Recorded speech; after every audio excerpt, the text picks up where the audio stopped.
చెరువు ప్రతి ఒక్కరికి పేరు పేరున సబ్బాత్ షలోమ్. పరమ తండ్రికి స్తోత్రం, పరమ తండ్రికి స్తోత్రం, పరమ తండ్రికి స్తోత్రం. ఆయన సన్నిధిలో సంతోషంగా ఉన్న వారందరూ కూడా మరొక్కసారి బిగ్గరగా పరమ తండ్రికి స్తోత్రం, పరమ తండ్రికి స్తోత్రం, పరమ తండ్రికి స్తోత్రం. అందరికి సబ్బాత్ షలోమ్. యూట్యూబ్లో ఇచ్చిన వారికి కూడా సబ్బాత్ షలోమ్. పరమ తండ్రి మనని ఈ సబ్బాత్ దినమందు ఇంతవరకైనా సన్నిధిలో సంతోషింపజేస్తూ వచ్చాడు. మనం పరిశుద్ధ గ్రంథంలో నుంచి లేఖనాలు మనం చూసుకుందాం. కాలములు గతిస్తూ ఉన్నాయి, త్వరగా సమయం నడుస్తూ వస్తుంటుంది. కాబట్టి మనము ఏమి కోల్పోయినా తిరిగి సంపాదించుకోవచ్చు, కానీ కాలము కోల్పోతే, కాలము గతిస్తే తిరిగి సంపాదించుకోలేము. కాబట్టి ఆయన యొక్క రాకడ కొరకు మనము సిద్ధపడాలి. ఎందుకంటే ఆయన రాకడ సమీపముగా ఉంది. ఆయన రాకడ కొరకు ఆయన రాకడ సమీపముగా ఉందని మనం వింటున్నాం. కానీ సిద్ధపాటు, ఆయన స్వరూపంలోకి మనము మార్చబడాని కొరకు మనకు సిద్ధపాటు కలగాలి. కాబట్టి సిద్ధపాటు కొరకు పరమ తండ్రి శ్రేష్టమైన వాక్యములు మనకు అనుగ్రహిస్తూ ఆయన ఉపదేశం చేత మనల్ని సిద్ధపరచుకుంటున్నాడు. ఈ దినము లేఖన భాగం చూసుకుంటే ఆయన యొక్క రాకడకు సిద్ధపాటులో భాగంగా పేతురు రాసిన రెండవ పత్రిక మొదటి అధ్యాయము 4వ వచనములో సరే చదువుతున్నాను. చదువుకున్న తర్వాత మన మధ్యన వాసుభావ ప్రార్థన చేయాలని కోరుతూ వస్తున్నాడు. మొదటి అధ్యాయము 4వ వచనము. ఆ మహిమ గుణాతిశయములను బట్టి ఆయన మనకు అమూల్యములను అత్యధికములైన వాగ్దానములను అనుగ్రహించున్నాడు.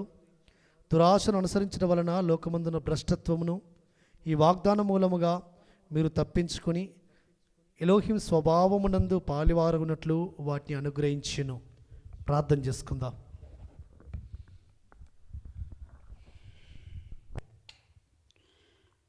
సర్వోన్నతమైన నా ప్రియ పరలోకపు తండ్రి, మహామహిమగల మా ఎలోహిం, పరలోక దైవమా, సర్వశక్తి సంపన్నుడా, కోట్లాది మంది దూతల చేత 24 పెద్దల చేత 4 జీవుల చేత పొగడబడుతున్న మా ఎలోహిం, మీ పరిశుద్ధమైన సన్నిధికి వచ్చి మీ మాట విని అయా మీ అందు తండ్రి భయభక్తులు కలిగి మీరు నియమించిన నియామక కాలములను ఆచరించుటకు మీరు భూమి మీద మమ్మల్ని ప్రత్యేకపరుచుకున్న విధానాన్ని బట్టి తండ్రి మీకు స్తోత్రం చెల్లించుకుంటున్నాం.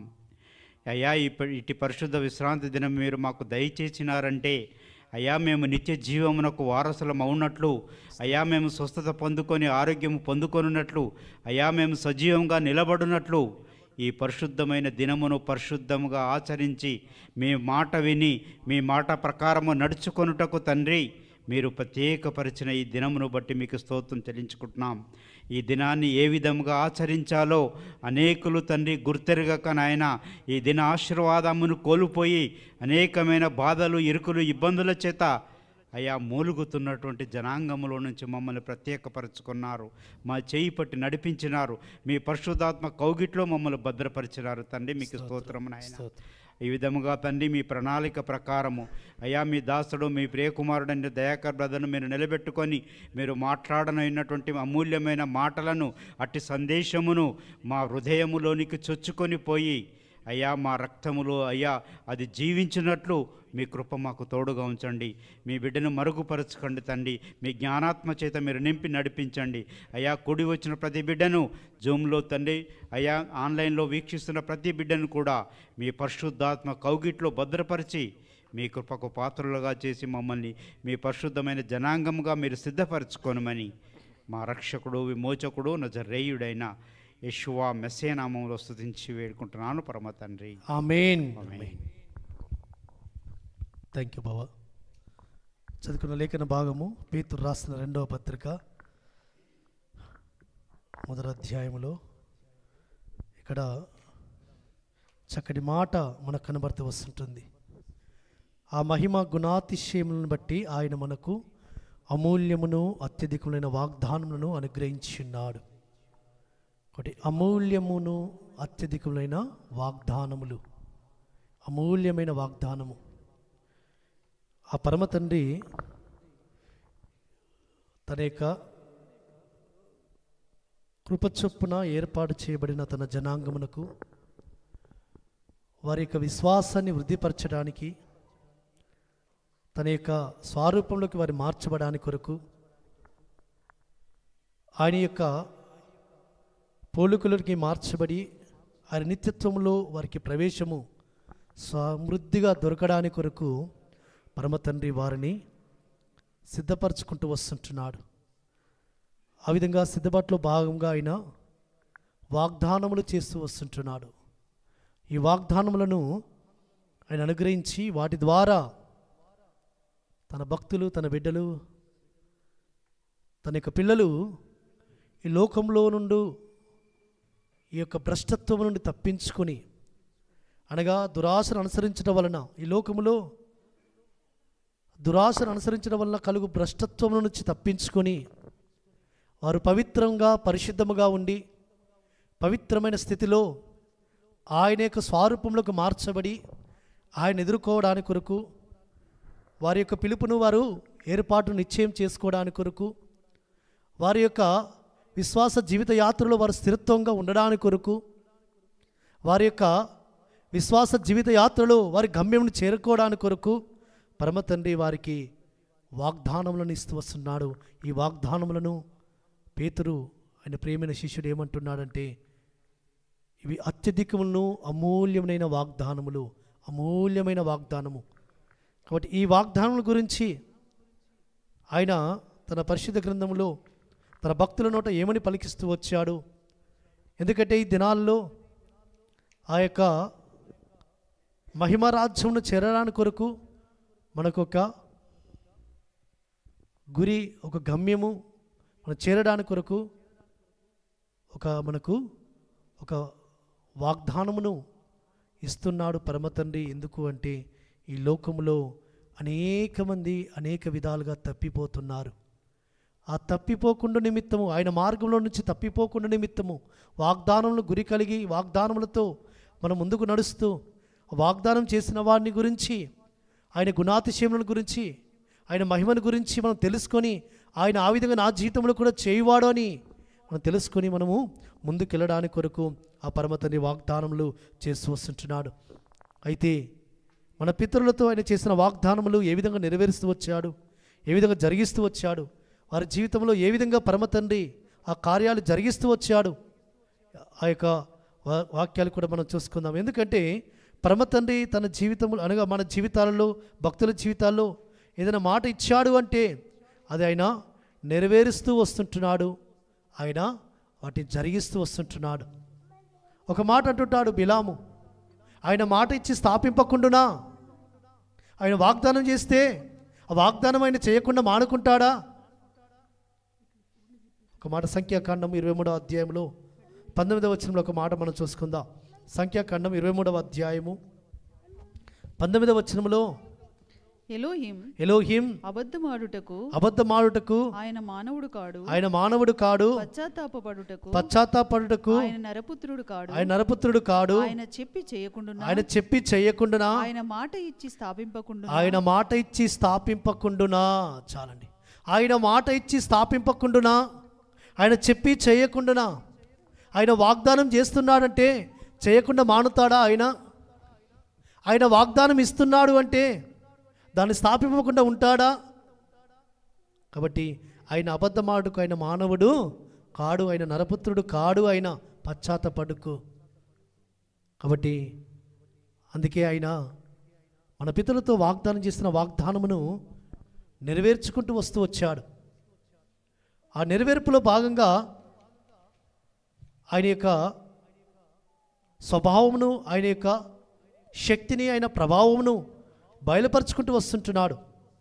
ఆయన యొక్క ఉన్నతమైన శౌర్య కార్యములను భక్తులందరూ చూసి ఆయన వాగ్దాన నెరవేర్పును, ఆయన యొక్క వాగ్దానం ఇచ్చి ఆయన జరిగించిన విధానాన్ని చూసి ఆయనను అత్యధికంగా ఆరాధిస్తూ వచ్చారు, ఆయన ఘనపరుస్తూ వచ్చారు, ఆయన మహేపరుస్తూ వచ్చారు. కాబట్టి పరిశుద్ధ గ్రంథంలో మనం చూసుకుంటుంటే సరే కీర్తనకారుడు ఒక మాట రాసి వస్తున్నాడు. 105వ కీర్తనలో 42వ వచనంలో, 105వ కీర్తన 42వ వచనంలో కీర్తనకారుడు రాస్తూ వచ్చాడు. ఏలయనగా తన పరిశుద్ధ వాగ్దానమును తన సేవకుడైన అబ్రహామును జ్ఞాపకము చేసుకొని ఆయన తన ప్రజలను సంతోషముతోను తాను ఏర్పరచుకున్న వారిని ఉత్సాహధ్వనితోను వెలుపలికి రప్పించెను. ఐగుప్తులో నుంచి వారిని వెలుపలికి రప్పిస్తున్నప్పుడు వారు ఉత్సాహధ్వనితో, సంతోషముతో, ఆనందముతో ఇజ్రాయేలు ఆ 430 సంవత్సరాల చెర నుంచి బయటకు వస్తున్నప్పుడు వారు ఉత్సాహంతో వచ్చారు. వారిని ఆ బయటకు విడిపించిన విధానాన్ని ఒకసారి మనం జ్ఞాపకం చేసుకుంటుంటే ఆయన అబ్రహాముతో చేసిన వాగ్దానమును జ్ఞాపకం చేసుకుంటూ వచ్చాడు. ప్రతి సందర్భంలో మోషేకు తెలియజేసి వచ్చాడు, మీ మూలపితరుడైన అబ్రహామును, ఇస్సాకును, యాకోబును నేను జ్ఞాపకం చేసుకుంటున్నాను, వారికి ఇచ్చిన వాగ్దానం జ్ఞాపకం చేసుకుంటున్నాను. ఈ పాలు తెలు ప్రవహించే దేశమును నేను వారికి స్వాస్థ్యంగా ఇచ్చేదనని వారికి వాగ్దానం చేశాను. ఆ వాగ్దానమును బట్టి నేను మిమ్మల్ని జ్ఞాపకం చేసుకుంటున్నాను. కాబట్టి ఈ చెరలో ఉన్న ఈ యొక్క మూలుగును నేను వింటున్నాను, మీ యొక్క కష్టాన్ని నేను చూస్తున్నాను. కాబట్టి ఈ కష్టాల నుంచి, ఈ శ్రమల నుంచి, మీరు పడుతున్న ఈ బాధల నుంచి నేను విడిపించేదనని వారిని పరమతండ్రి అక్కడ గొప్ప విజయముతో ఐగుప్తులో నుంచి వారిని విడిపిస్తూ వచ్చాడు. అందుకే అధ్యాయం అంతా కూడా భక్తుడు రాస్తూ వచ్చాడు, అయ్యా ఈ విధంగా వారిని విడిపిస్తూ ఆయన తన యొక్క పరిశుద్ధమైన వాగ్దానమును జ్ఞాపకం చేసుకుని, తన సేవకుడైన అబ్రహామును జ్ఞాపకం చేసుకుని ఆయన తన ప్రజలను సంతోషముతో, ఉత్సాహముతో వెలుపలికి రప్పిస్తూ వచ్చాడు. ఐగుప్తులో నుంచి వెలుపలికి రప్పిస్తూ వచ్చాడు. ఐగుప్తు చెర నుంచి వెలుపలికి రప్పిస్తూ వచ్చాడు. ఎవరిని బట్టి అంటే ఆయన చేసిన వాగ్దానమును ఆయన గుర్తు చేసుకుంటూ. కాబట్టి ఆ వాగ్దానమును ఆయన నిరంతరము తన కళ్ళెదుర ఉంచుకుంటాడు. ఆ వాగ్దానాన్ని బట్టి వారిని పరమతండ్రి విడిపిస్తూ వచ్చాడు గొప్ప సంతోషముతో, ఉత్సాహధ్వనితో. కాబట్టి ఐగుప్తు జ్యేష్ఠులందరినీ కూడా సంహరించి ఇజ్రాయేల్ జ్యేష్ఠులందరినీ కాపాడి, ఎవరి యొక్క ఇంటి ద్వారముల మంద మీద ఆ యొక్క పస్కా గొర్రెపిల్ల రక్తం ఉంటుందో ఆ గృహాల్లోకి సంహారదూత వెళ్ళనీయకుండా పరమతండ్రి వారిని సంతోషంతో బయటకు రప్పిస్తూ వచ్చాడు. ఐగుప్తులనేమో మరణఘోష, ఇజ్రాయేల్ జనాంగంనేమో ఉత్సాహధ్వనితో. ఏంటి దీని వెనకాలన్న కారణం ఏంటంటే వాగ్దానము, అబ్రహాముతో చేసిన వాగ్దానము. ఇదిగో అబ్రహాము, నువ్వు నివసిస్తున్న ఈ దేశము, పాలు తెలు దేశము, ఇప్పుడు కాదు నేను నీకు ఇప్పుడు కాదు ఇచ్చేదను, ఎప్పుడు ఇస్తానంటున్నాడు ఆయన. చూడండి, అపోస్తుల కార్యం చదువుతుంటే అందులో రాస్తూ వస్తుంటాడు. స్టెఫెను ఒక చక్కటి మాట రాస్తూ వస్తుంటాడు. అపోస్తుల కార్యములు 7వ అధ్యాయంలో 5-6 వచనాలు ఒకసారి చదువుదాం. అపోస్తుల కార్యములు ఆయన ఇందులో అతనికి పాదం పట్టునంత భూమినైనను స్వాస్థ్యముగా ఇయ్యక అతనికి కుమారుడు లేనప్పుడు అతనికి అతని తరువాత అతని సంతానమునకును దీన్ని స్వాధీనపరుతునని అతనికి వాగ్దానము చేసెను. చాలా అబ్రహాముకు పరమతని వాగ్దానం చేస్తూ వచ్చాడు. ఇగో నీవు నిల్చున్న ఈ స్థలము, ఇది ఇప్పుడు నీకు నేను స్వాస్థ్యం ఇప్పుడు ఇవ్వను, నేను నీ 4వ తరం వారు వచ్చి దీన్ని స్వాధీనపరచుకుందురు, అమోరీల అక్రమం సంపూర్ణం అయ్యేంత వరకు. ఈ విధంగా ఈ దేశంలో ఇక్కడ ఈ విధంగా ఉంటుంది. కాబట్టి ఆయన ఏమంటున్నాడంటే, ఇందులో అతనికి పాదము పట్టునంత భూమిని స్వాస్థ్యంగా ఇవ్వక, అబ్రహాం గారికి పరమతండ్రి కానాను దేశం స్వాస్థ్యముగా ఇవ్వట్లేదు. ఎవరికి ఇస్తున్నాడు? అతని 4వ తరం వారికి ఇస్తానని అబ్రహాం గారికి వాగ్దానం చేస్తూ వచ్చాడు. ఎప్పుడు? అతనికి సంతానం లేనప్పుడు, అతనికి గర్భమైనను కలగక మునిపే, ఇస్సాకు గర్భంలో పట్టక మునిపే, ఇస్సాకు గర్భంలో పడక మునిపే పరమతండ్రి అతనికి వాగ్దానం, అతనికి కుమారుడు లేనప్పుడు అతనికి అతని తర్వాత సంతానమునకు దీన్ని స్వాధీనపరుతునని అతనికి వాగ్దానం చేస్తూ వచ్చాడు. ఆ వాగ్దానాన్ని పరమతండ్రి జ్ఞాపకం చేసుకుంటూ వస్తుంటున్నాడు. కాబట్టి ఇస్సాకుకు పరమతండ్రి వాగ్దానం చేస్తూ వచ్చాడు, యాకోబుకు వాగ్దానం చేస్తూ వచ్చాడు. ఆ వాగ్దానములే వారి యొక్క జీవితాలలో నెరవేర్పు ఎప్పుడు కలుగుతూ వచ్చిందంటే, ఆ యొక్క 4వ తరం వారు పరమతండ్రి వారిని జ్ఞాపకం చేసుకొని వారిని నడిపిస్తూ వచ్చాడు. వారిని పరమతండ్రి ఒక శ్రేష్టమైన మాట, ఎందుకంటే ఆయన యొక్క సన్నిధానంలో ఇదే అధ్యాయం చదువుకుంటుంటే ఒక మాట మనం చదువుకుందాం. సరే 10వ వచనం చూద్దాం.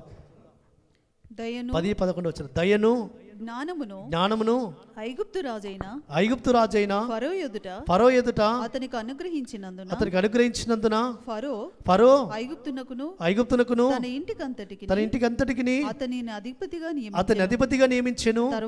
తర్వాత ఐగుప్తు దేశం అంతటికి కనాను దేశం అంతటికి కరువును బహుశ్రమయు వచ్చేను గనుక మన పితరులకు ఆహారము లేకపోయిన. చూడండి, ఆ వాగ్దానపు నెరవేర్పులో భాగంగా ఐగుప్తులోకి యోసేపును పరమతండ్రి ఏం చేస్తూ వచ్చాడు? దాసుడుగా పంపిస్తూ వచ్చాడు. అక్కడ చెరలో ఉంచుతూ వచ్చాడు. ఆ ఐగుప్తులో నెరవేర్పులో భాగంగా పరమతండ్రి యోసేపుకు దయను జ్ఞానం ఇస్తూ వచ్చాడు. ఫరో కలలో బావును అర్థం చెప్పే ఆ జ్ఞానం ఇస్తూ వచ్చాడు. అక్కడ అతని యొక్క జ్ఞానాన్ని బట్టి ఫరో దేశమంతటి మీద అధికారిగా ఇస్తూ వచ్చాడు. అవన్నీ కూడా చదువుతుంటే అయ్యా ఇవన్నీ కూడా ఆయన వాగ్దానము నెరవేర్పులో భాగముగా. ఎందుకంటే ఇవన్నీ కూడా చరిత్ర రాస్తూ ఇక్కడ ఏమంటూ వస్తుంటున్నాడంటే ఒక శ్రేష్టమైన మాట ఆ పరమతండ్రి సన్నిధానంలో ఇవన్నీ కూడా పరమతండ్రి యాషువ మెస్సీయ యొక్క మహిమను గురించిన మాటలు రాస్తూ ఆయన ఏమంటాడంటే, స్టెఫెన్ ఏమంటాడంటే ఒక నివాసము పరమతండ్రి కట్టించుకోవడానికి కొరకు.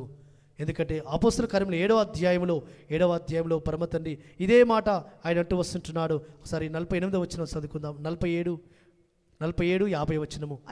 అయితే సొలొమోను ఆయన కొరకు మందిరము కట్టించెను. ఆయనను ఆకాశము సింహాసనము భూమి నా పాదపీఠము మీరు నా కొరకు ఎలాంటి మందిరము కట్టుదురు? నా విశ్రాంతి స్థలమేది? ఇవన్నీ నా హస్తకృతములు కావా అని ఎలోహిం చెప్పుచున్నాడు అని ప్రవక్త పలికిన ప్రకారము సర్వోన్నతుడు హస్తకృత ఆలయములో నివసింపడు. చాలండి. దావీదు మందిరం కట్టించాలని ఆలోచన చేస్తూ వచ్చినప్పుడు దావీదు చేత మందిరం కట్టించుకోవడానికి పరమతండ్రి ఇష్టం లేదు. ఎందుకంటే అతనిక చేతులు రక్తం వడిలికిచ్చాయి. కాబట్టి పరమతండ్రి దావీదుకు వాగ్దానం చేస్తూ వచ్చాడు. దావీదు, నీ సంతతిలో నుంచి నేను ఒకరిని ఏర్పరచుకోబోతున్నాను. నీ కుమారుని ద్వారా నా మందిరమును కట్టింతును. ఆయన యొక్క స్థితి ఏ విధంగా ఉంటుందో దాన్ని బట్టి, ఎందుకంటే దావీదుకు పరమతండ్రి వాగ్దానం చేస్తూ వచ్చాడు. మందిరం కట్టించే బాధ్యత నీది కాదు, నీ యొక్క కుమారుని ద్వారా నేను మందిరం కట్టించుకుంటాను. అతనికి నా కృపను ఎడము చేయను. అదే సొలొమోను రాజు మందిరం కట్టించుతూ వచ్చాడు. ఆ మందిరం కట్టించినప్పుడు ఈ వాగ్దానాన్ని గుర్తు చేసుకుంటూ వచ్చాడు సొలొమోను రాజు. 2 రాజుల గ్రంథం 8వ అధ్యాయము 56వ వచనంలో ఆ యొక్క వాగ్దానాన్ని గుర్తు చేస్తూ, 1 రాజుల గ్రంథము 8వ అధ్యాయము 56వ వచనంలో, 1 రాజుల గ్రంథము 8వ అధ్యాయము 56వ వచనంలో, ఎట్లనగా తాను చేసిన వాగ్దానం అంతటిని బట్టి ఇశ్రాయేలులకు తన జనులకు నెమ్మది దయచేసిన యెహోవాకు స్తోత్రము కలిగియుండును గాక. తన దాసుడైన మోషే ద్వారా ఆయన చేసిన శుభ వాగ్దానములలో ఒక్క మాటైనా తప్పిపోయినది కాదు. చూడండి, శుభవాగ్దానములలో ఒక్కటైనను తప్పిపోయినది కాదు. అలనాడు పరమతండ్రి అబ్రహాముకు, ఇస్సాకుకు, యాకోబుకు ఏ వాగ్దానం చేస్తూ వచ్చాడో ఆ వాగ్దానమును వారి యొక్క 4వ తరం వారిలో నెరవేరుస్తూ వచ్చాడు. అదే మరిగా దావీదు జీవితంలో దావీదు మందిరం కట్టించాలనుకున్నప్పుడు మందిరము దావీదు ద్వారా కాదు, దావీదు యొక్క సంతతిలో నుంచి నేను ఒక కుమారుని ఏర్పరచుకోబోతున్నాను, సొలొమోను ద్వారా మందిరం కట్టించుకోవాలనుకుంటున్నానని సొలొమోను ద్వారా మందిరాన్ని కట్టించుకున్నప్పుడు సొలొమోను ప్రార్థన చేస్తూ వచ్చాడు. అయ్యా, నీ వాగ్దానం అంతటి చొప్పున, నువ్వు చేసిన వాగ్దానం అంతటి చొప్పున ఇజ్రాయేల్ జనులకు నెమ్మది దయచేసి ఈ మందిరాన్ని నువ్వు కట్టించుకున్నావు. కాబట్టి నీకే అయ్యా స్తోత్రం కలుగునుగాక. అదే మాదిరిగా మా యొక్క పితరుడైన మోషే ద్వారా నువ్వు చేసిన శుభ వాగ్దానములు ఒకటైనను కూడా తప్పిపోలేదయ్యా. కాబట్టి పరమతండ్రి సన్నిధానంలో ఒక్క శుభ వాగ్దానములు ఒక్కటైనా తప్పిపోకుండా మన పితరులతో చేసిన వాగ్దానములన్నీ కూడా పరమతండ్రి నెరవేర్చుకుంటూ వచ్చాడు. ఆఖరికి దావీదుతో చేసిన వాగ్దానమును కూడా మందిరం కట్టించే విషయంలో పరమతండ్రి నెరవేర్చుకుంటూ వచ్చాడు. ఆ విధంగా పరమతండ్రి యొక్క సన్నిధిలో ఆ వాగ్దానం నెరవేర్పును చూసిన తర్వాత సంతోషంతో ఇజ్రాయెల్ అందరూ కూడా ఆయన ఆరాధిస్తూ వచ్చారు, ఆయన గణపరుస్తూ వచ్చారు. రాత్రికాల సమయంలో కూడా చూసుకున్నాం. ఆ సంతోషము ఆనందంతో వారు ఉత్సాహంతో ఆయన ఆరాధిస్తూ వచ్చినప్పుడు, ఆయన గణపరుస్తూ వచ్చినప్పుడు ఆ యెహోవా యొక్క మహిమ యెహోవా ఆలయంలోకి ప్రవేశిస్తూ వచ్చింది. కాబట్టి ఆ విధంగా పరమతండ్రి యొక్క వాగ్దానములను ఆయన నెరవేర్చుకునేవాడని. ఎందుకంటే 60వ వచనం చదువుకుందాం. 60వ వచనము. అప్పుడు లోకమందున్న జనులందరూ యెహోవాయే ఎలోహిమనియు ఆయన తప్ప మరి ఏ ఎలోహిమును లేడనియు తెలుసుకుందరు. చూడండి, ఎందుకు పరమతని వాగ్దానం ఇచ్చి నెరవేర్చుకుంటున్నాడంటే లోకంలోని జనులందరూ కూడా యెహోవాయే ఎలోహిమని తెలుసుకున్నట్లుగా, యెహోవా తప్ప వేరే సర్వశక్తుడు లేడు అని సర్వలోకంలోని జనులందరూ ఎరుగున్నట్లుగా, జనులందరూ కూడా ఆయనను మాత్రమే ఆరాధించాలని సర్వలోకం తెలుసుకున్నట్లుగా ఆయన తన వాగ్దానములను ఆయన నెరవేర్చుకుంటూ వస్తుంటున్నాడు సుమా.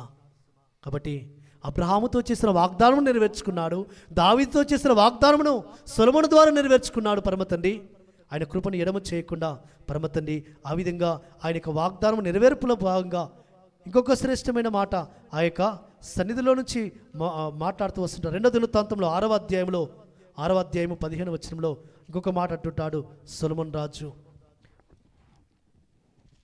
2వ దినవృత్తాంతంలో 6వ అధ్యాయం 15వ వచనంలో, నీ సేవకుడైన దావీదు అను నా తండ్రితో నీవు సెలవిచ్చిన మాట నెరవేర్చున్నావు. నీవు వాగ్దానము చేసి ఈ దినమున కనబడుచున్నట్టుగా దానిని నెరవేర్చి ఉన్నావు.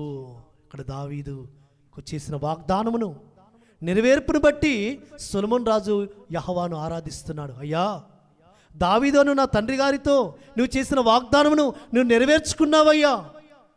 కాబట్టి ఈ మందిరమును కట్టించుటకు నీ కృపను విస్తరింపజేస్తూ వచ్చావు. ఇక తండ్రి, అయ్యా, నీ భక్తులకు నిబంధన నెరవేర్చు, కృప చూపుచుండు. నీ వంటి సర్వశక్తి నీకెవరైనా ఉన్నారా? వాగ్దానం నెరవేర్పులో నీ వంటి వారు ఎవరైనా ఉన్నారా? మా వాగ్దానం ఇచ్చి నెరవేర్చుట్లో నీ వంటి సర్వశక్తులు ఎవరు లేరయ్యా అని సొలొమోను రాజు కూడా ఆయన ఆరాధిస్తూ వస్తుంటున్నాడు.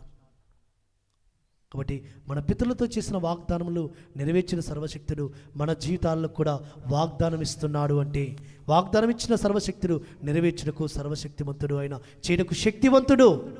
కాబట్టి అందుకే ఈ లోకములో మనం ఆయన యొక్క వాగ్దానమును చేతబట్టుకున్నప్పుడు వాగ్దానం చేసిన వాని యొక్క స్థితిగతులు మనం జ్ఞాపకం చేసుకోవాలి. ఆయన శక్తిని, ఆయన శౌర్యమును, ఆయన బలమును, ఆయన పరాక్రమమును మనం జ్ఞాపకం చేసుకోవాలి. మన పితరులతో ఆయన వాగ్దానం చేసినప్పుడు ఏ విధమైన మాట ఇచ్చాడు, ఏ విధమైన వాగ్దానమును నెరవేర్పు జరిగిస్తూ వచ్చాడు, అదన్నీ కూడా ఒకసారి మనం ధ్యానిస్తే మనము ఆ వాగ్దానం చేతపట్టుకొని విశ్వాసంలో బలం పొందుకొని ఆ వాగ్దానం నెరవేర్పు కొరకు మనము ఎదురు చూస్తాము సుమా. కాబట్టి ఈ లోకములో అందుకే ఆ నెరవేర్పు కొరకు చాలామంది కూడా ఎదురు చూస్తూ వచ్చారు. వాగ్దానం నెరవేర్పు కొరకు మనకి ఏమి అవసరమైనది అపోస్తలుడైన పౌలు శ్రేష్టంగా రాస్తూ వస్తుంటాడు. హెబ్రీ రాసిన పత్రిక 10వ అధ్యాయంలో కొన్ని మన జీవితాల్లో వాగ్దానం నెరవేర్పు ఆలస్యం అవుతుంటుంది. 10వ అధ్యాయం 23వ వచనంలో ఒక మాట రాస్తూ వస్తుంటాడు. వాగ్దానము చేసిన వాడు నమ్మదగిన వాడు గనుక మన నిరీక్షణ విషయమై మెప్పుకున్నది చూడండి, మన నిరీక్షణ విషయమై ఒప్పుకున్నది నిశ్చలముగా పట్టుకుందము. చూడండి, ఆయన ఏమంటూ వస్తున్నాడంటే వాగ్దానం చేసిన వాడు నమ్మదగిన వాడు. కాబట్టి మనము ఏ విషయమైతే మన వాగ్దానమును పొందుకుంటూ వచ్చామో దాన్ని మనము నిరీక్షణ కలిగిన వారమై మనము ఆయన సన్నిధిలో మనం నిరీక్షణ కలిగిన ప్రజలుగా ఉండాలి. అందుకే ఆయన 36వ వచనంలో ఒక మాట అంటూ వస్తుంటున్నాడు. 36వ వచనంలో, ఇదే అధ్యాయం 36వ వచనంలో, మీరు ఎలోహిము చిత్తము నెరవేర్చిన వారై వాగ్దానమును పొందు నిమిత్తము మీకు ఓరిమి అవసరమైనది. కాబట్టి వాగ్దానం చేసిన వాడు నమ్మదగిన వాడు, చేడుకు ఆయన శక్తివంతుడు అని మన విశ్వాసంలో మనం ముందుకు వెళుతున్న సమయంలో అపవాది మనల్ని అనేకమైన ఆలోచనలతో బలహీనపరచాలని చూస్తుంటుంది. ఇంకా ఇంత సమయం అయిపోయింది, ఇంత సమయం అయిపోయింది, ఏంది ఇన్ని సంవత్సరాల కానీ పరమతండ్రి ఏమంటున్నాడంటే వాగ్దానమును పొందు నిమిత్తము, వాగ్దానం మీ జీవితంలో నెరవేర్చబడు నిమిత్తము మీకు ఓరిమి అవసరమైనది. అంటే మీకు ఓపిక అవసరమైనది, సహనం అవసరమైనది. దాన్ని జీవితంలో పొందుకోవడానికి కొరకు అబ్రహాము గారి జీవితంలో వాగ్దానం పొందుకోవడానికి ఎన్ని సంవత్సరాలు ఎదురు చూస్తూ వచ్చాడు. 75వ సంవత్సరంలో పరమ తండ్రి ఆయనకు నీకు కుమారుని కలుగజేస్తాను అని వాగ్దానం చేస్తూ వచ్చాడు. ఆయన ఏజ్ అప్పుడు 75 ఇయర్స్, 70 సంవత్సరాలు. అది ఎప్పుడు నెరవేర్చబడుతూ వచ్చింది? 100వ ఏట ఆయనకు 100వ సంవత్సరం కలుగుతూ వచ్చినప్పుడు. హాగరు ద్వారా ఇస్మాయిల్ పుడుతూ వచ్చాడు. కానీ ఇస్మాయిల్ వల్ల కలిగినది కాదు నీ సంతానము, వాగ్దానము ద్వారా పుట్టిన ఇస్సాకు వల్ల అయినదే నీ సంతానం అనబడునని పరమతని వాగ్దానం చేసుకో వచ్చాడు. కాబట్టి ఇస్సాకు యొక్క జననము ఆయన 100వ సంవత్సరంలో కలుగుతూ వచ్చింది. 25 సంవత్సరాలు ఆయన ఓపికతో ఎదురు చూస్తూ వచ్చాడు సుమా. కాబట్టి అందుకే అపోస్తలుడైన పౌలు శ్రేష్టముగా రాస్తూ వచ్చాడు. రోమీయులకు రాసిన పత్రికలో 4వ అధ్యాయములో 20-21 వచనములు రాస్తూ వచ్చాడు. అవిశ్వాసము వలన ఎలోహిం వాగ్దానమును గూర్చి సందేహింపక ఎలోహింను మహిమపరిచి ఆయన వాగ్దానం చేసిన దానిని నెరవేర్చుటకు సమర్థుడని రూఢిగా విశ్వసించి విశ్వాసం వలన బలము పొందెను. అందుచేత అది అతనికి నీతిగా ఎంచబడెను. చూడండి, నీకు సంతానం ఇస్తానని పరమ తండ్రి ఎప్పుడైతే వాగ్దానం చేస్తూ వచ్చాడో ఆ వాగ్దానం చేతపట్టుకొని విశ్వాసములు ఏమాత్రము కూడా బలహీనుడు కాక అవిశ్వాసముగా ఎక్కడ నడుచుకొనలేదు సుమా. నా జీవితంలో ఇన్ని సంవత్సరాలు ఎదురు చూస్తున్నాను కదా, వాగ్దానం నెరవేర్పు నా జీవితంలో ఎప్పుడు కలుగుతుందని ఆయన ఇక్కడ అవిశ్వాసంలో వెళ్ళలేదు సుమా. అవిశ్వాసములో ఆయన ఏమాత్రము కూడా పరమతని కోపం పుట్టించలేదు. అవిశ్వాసం వలన ఎలోహిం వాగ్దానం గురించి సందేహింపక ఎలోహిం వాగ్దానం గురించి ఆయన ఓర్పుతో సహనముతో ఎదురు చూస్తూ వచ్చాడు. కాబట్టి చేయుటకు సమర్థుడు, ఆయన నెరవేర్చుటకు సమర్థుడని విశ్వాసముతో ఆయన సన్నిధిలో ఎదురు చూస్తూ వచ్చాడు సుమా. అందుకే అబ్రహామును పరమతండ్రి నీతిమంతుడిగా ఎంచుతూ వచ్చాడు. నీతిమంతుడిగా ఎంచబడడానికి కొరకు ఆ యొక్క ఓరిమి వాగ్దానమును ఆ యొక్క పొందు జీవితంలో ఓరిమి అవసరమైనది. ఆ ఓరిమి కొరకు ఆయన ఎంతగా ప్రయాసపడుతూ వచ్చాడు. మన జీవితాల్లో కూడా పరమతండ్రి వాగ్దానం చేసిన వెంటనే అది నెరవేర్పు జరగకపోవచ్చు, నెరవేర్పు కలగకపోవచ్చు, కానీ మనం విశ్వాసంలో బలం పొందుకోవాలి. వాగ్దానం చేసిన వాడు, అయ్యా నా జీవితంలో ఈ వాగ్దానం చేస్తూ వచ్చావు, నన్ను కూడా నీవు గొప్ప స్థితికి నడిపిస్తావు. ఎందుకంటే పరమతండ్రి మనకు శ్రేష్టమైన వాగ్దానాలు ఇస్తూ వచ్చాడు. ఆ వాగ్దానాలన్నీ కూడా మన జీవితంలో నెరవేర్చబడానికి కొరకు ఆయన ఒక మాట అంటుంటాడు. ఎఫెసీయులకు రాసిన పత్రికలో 1వ అధ్యాయము అపోస్తలుడైన పౌలు రాస్తూ వస్తుంటాడు. 1వ అధ్యాయము 13వ వచనములో మీరును సత్యవాక్యమును అనగా మీ రక్షణ సువార్తను విని మెస్సీయనందు విశ్వాసముంచి వాగ్దానము చేయబడిన ఆత్మచేత ముద్రింపబడితిరి. ఎలోహిం మహిమకు కీర్తి కలుగుటకై ఆయన సంపాదించుకుని ప్రజలకు విమోచనము కలుగు నిమిత్తము ఈ ఆత్మ మన స్వాస్థ్యమునకు సంచకరువుగా ఉన్నాడు. పరమ తండ్రికి స్తోత్ర. చూడండి, పరమ తండ్రి మన వాగ్దానం చేస్తూ వచ్చాడు. ఆ వాగ్దానము ఏంటంటే పరిశుద్ధాత్మను అనుగ్రహిస్తానన్న వాగ్దానము మనకు చేస్తూ వచ్చాడు. పరిశుద్ధాత్మతో మనం నింపబడతాము, పరిశుద్ధాత్మతో నడిపింపబడతాము, పరిశుద్ధాత్మతో బలపరచబడతాము, పరిశుద్ధాత్మతో ఆదరింపబడతాము, పరిశుద్ధాత్మతో మనము ఆ పరిశుద్ధుని యొక్క స్వరూపమును మార్చబడతాము. కాబట్టి ఆ యొక్క పరిశుద్ధాత్మను మనము పొందుకున్నాము. కాబట్టి పరిశుద్ధాత్మ ద్వారా దినదినం మనం ఏం చేయబడాలంటే ఆదరింపబడుతుండాలి, ఓదార్చబడుతుండాలి, పరిశుద్ధాత్మ ద్వారా బలపరచబడుతుండాలి. ఆ బలాన్ని పొందుకొని మనం ఏం చేయబడాలంటే ఆయన స్వరూపంలోనికి మనం మార్చబడాలి. ఆ పరిశుద్ధాత్మ మనలో ఎందుకున్నాడంటే, ఎందుకు ఆయన మనకు భయానగా ఇచ్చిపోయాడంటే పరిశుద్ధాత్మలో మనం బలం పొందుకోవాలి. ఆయన మనకు చేసిన వాగ్దానం ఏంటి? ఒక శ్రేష్టమైన వాగ్దానం పరమతని మనకు చేస్తూ వచ్చాడు. ఆ పరమతని మనకిచ్చిన వాగ్దానం అంటే ఏంటంటే నిత్య జీవుని అనుగ్రహించునన్నది ఆయన మనకిచ్చిన వాగ్దానం. 1 యోహాను రాసిన పత్రిక 2వ అధ్యాయము 25వ వచనంలో ఒక మాట అంటుంటాడు. మొదటి యోహాను రాసిన పత్రిక 2వ అధ్యాయం 25వ వచనములో నిత్య జీవము అనుగ్రహించునన్నది ఆయన తానే మనకు చేసిన వాగ్దానము. మనందరికీ ఆయన చేస్తున్న వాగ్దానము. నేను నీకు నిత్య జీవం అనుగ్రహిస్తాను, నిత్యత్వం నీకు అనుగ్రహిస్తాను, నిత్య మహిమ నీకు అనుగ్రహిస్తాను, నిత్య జీవంలో నేను నిలబెడతాను. ఆయన మనకిస్తున్న వాగ్దానము. ఆ వాగ్దానం నెరవేర్పు కొరకు మనమందరం కూడా ఆ పరిశుద్ధాత్మతో నింపబడుతూ, పరిశుద్ధాత్మలో మనం బలపరచబడుతూ, పరిశుద్ధాత్మతో ఆదరింపబడుతూ ఈ లోకంలో కలిగి శ్రమలైనను, కష్టాలైనను, ఇబ్బందులైనను ఏవైనను కూడా వాటిని మనము ఎంచదగినవిగా, ఏమాత్రము కూడా నేను పొందుకోబోయే మహిమతో ఇవి ఎంచదగినవి కావని ఎంచుకొని ఆయన మనకు చేసిన వాగ్దానం చేతపట్టుకొని మనం ముందుకు సాగుదాం. ఎందుకంటే మన పితరులకు చేసిన వాగ్దానములను నెరవేర్చిన తండ్రి, పాలు తెలు ప్రవహించే దేశమును నీ ఈ స్వాస్థ్యమును నీ సంతతికి ఇస్తానని అబ్రహాం గారికి వాగ్దానం చేస్తాడు తండ్రి. అబ్రహామునికి సంతతికి దాన్ని సదరింపజేస్తూ వచ్చాడు. దావీదు గారికి వాగ్దానం చేస్తూ వచ్చాడు, నీ సంతతి ద్వారా నేను మా ఆలయం కట్టించుకుంటానని వాగ్దానం చేస్తూ వచ్చాడు. ఆ వాగ్దానం నెరవేరుస్తూ వచ్చాడు. ఆ వాగ్దానం నెరవేర్పును బట్టి ఆయన ఆరాధిస్తూ వచ్చాడు సొలొమోను రాజు. కాబట్టి మన జీవితాల్లో కూడా పరమతండ్రి ఒక వాగ్దానం చేస్తున్నాడు, ఈ దినమున నిత్య జీవం నేను నీకు అనుగ్రహిస్తానని.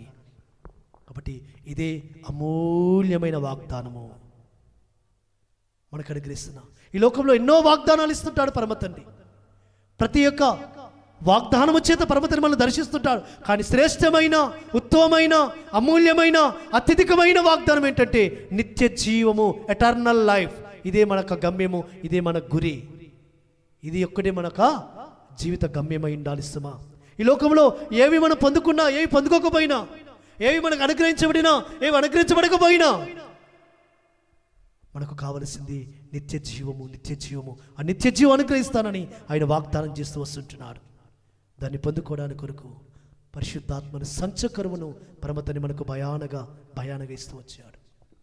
దాని కొరకు మనం ఏం చేయబడాలంటే ఓర్మి అవసరమైనది.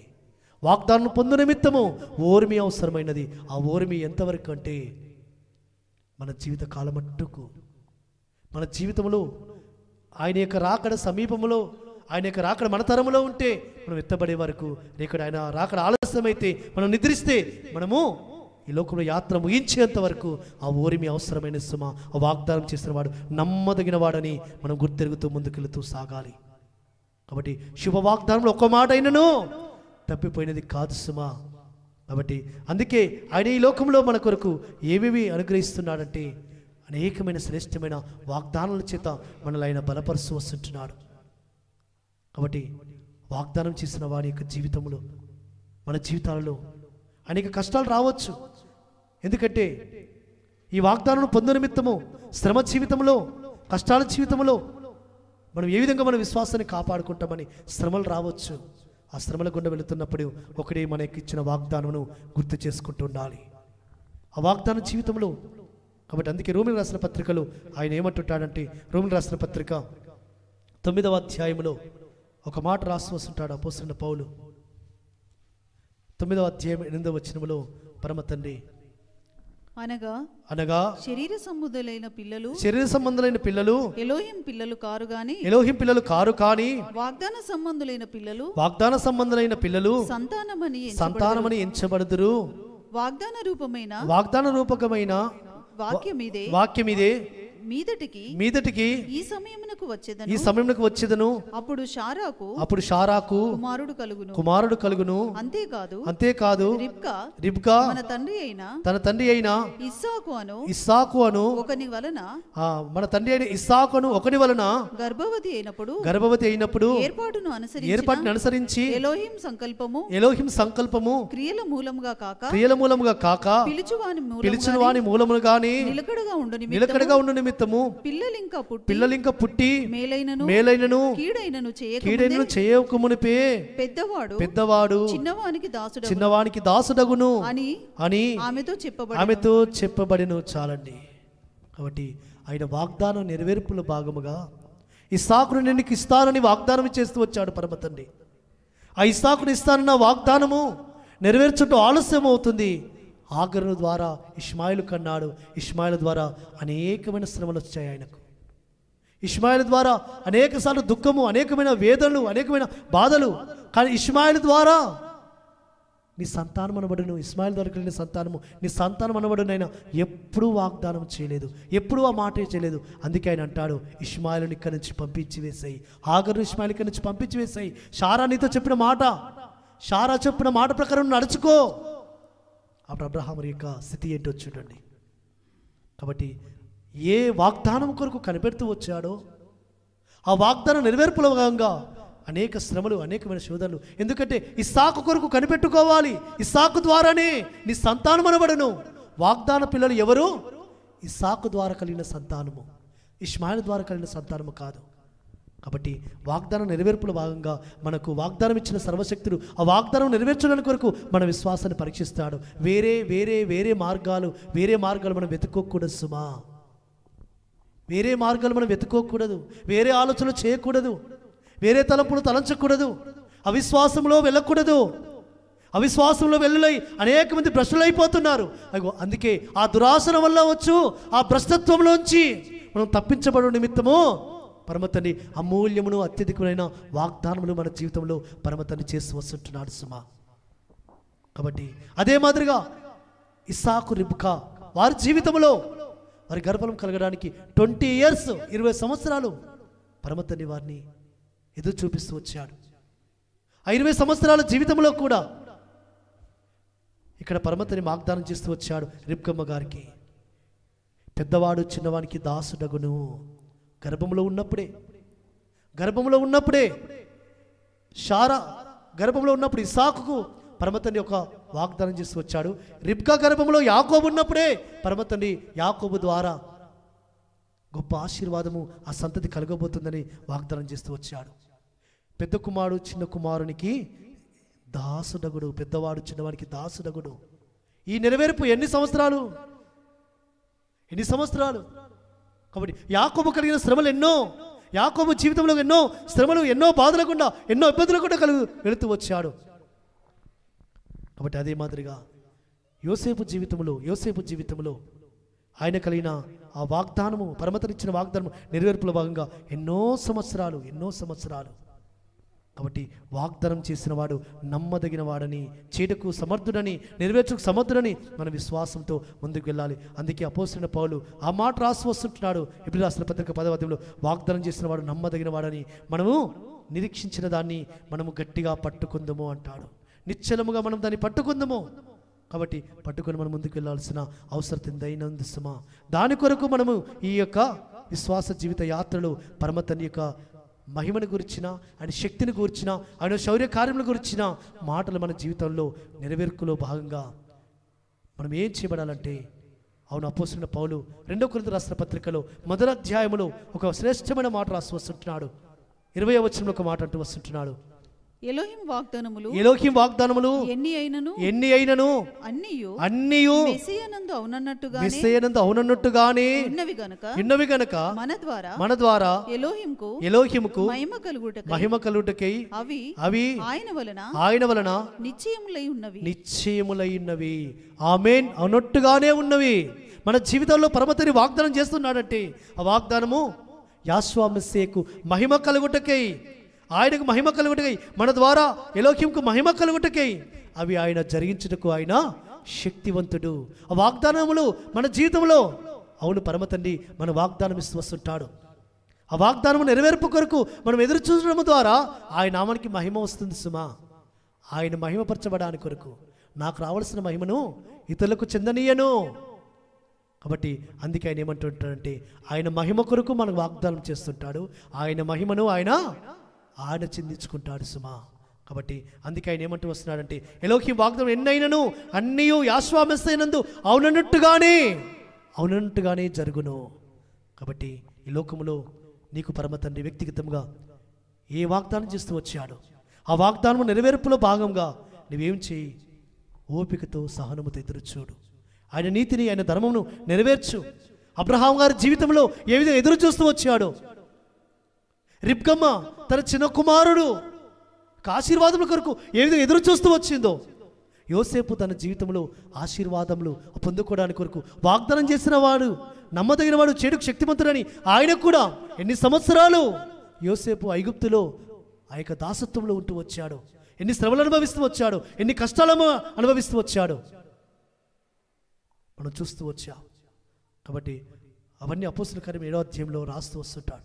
కాబట్టి అవన్నీ కూడా మన జీవితాలను కూడా నెమరువేరుసుకొని మన జీవితంలో వాగ్దానముల కొరకు అత్యధికమైన అమూల్యమైన వాగ్దానం ద్వారా మన విశ్వాసాన్ని బలపరుచుకొని మన విశ్వాసంలో వృద్ధి పొందుకొని మనం కూడా ఆయనకి ఇష్టకరమైన జీవితం పొంది నడుచుకొని, ఎందుకంటే ఆయన అదే అధ్యాయంలో ఒక మాట అంటుంటాడు, అయ్యా మీ పిలుపును నిశ్చయం చేసుకున్నట్టుకై, మీ పిలుపును మీ ఏర్పాటు నిశ్చయం చేసుకున్నట్టుకై మీరు ఏం చేయబడాలంటే ఓర్పును, సహనమును, ఆ విధంగా సద్గుణమును, భక్తిని, విశ్వాసమును మీరు అలవర్చుకోండి.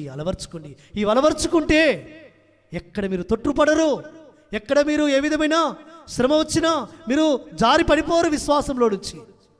కాబట్టి మీకు ఎలోహిం రాజ్యంలో, నిత్య రాజ్యంలో ప్రవేశం సమృద్ధిగా దొరుకుతుంది. కాబట్టి అందుకే ఆ సద్గుణమును, విశ్వాసమును, ఆ యొక్క భక్తిని, ఆ ప్రేమను అవన్నీ కూడా మనలో ఉంచుకుంటూ ఓర్పుతో, సహనముతో వాగ్దానం చేసిన వాడు నమ్మదగిన వాడని, ఆయన యందు విశ్వాసం ఉంచి చేడుకైన సమర్థుడని మన నమ్మిక ఉంచి మన వాగ్దానమును మనం పొందుకునే నిమిత్తము మన ఘటాలను పరిశుద్ధంగా కాపాడుకుందాం. అన్ని వాగ్దానములు కూడా యాశ్వామిస్తేనందు అవును ఆమేన్ అన్నట్టుగా ఆయన చేయువాడు. కాబట్టి ఎన్ని వాగ్దానములైనను చేయువాడు, ఆ చేయుటకు ఆయన సమర్థనము నమ్మకంతో విశ్వాసం. అటు విధంగా పరిశుద్ధాత్మ తండ్రి మనల్ని నడిపించునుగాక, పరమ తండ్రి మాట మన వెనుకల్లో దీవించునుగాక. ఆమేన్.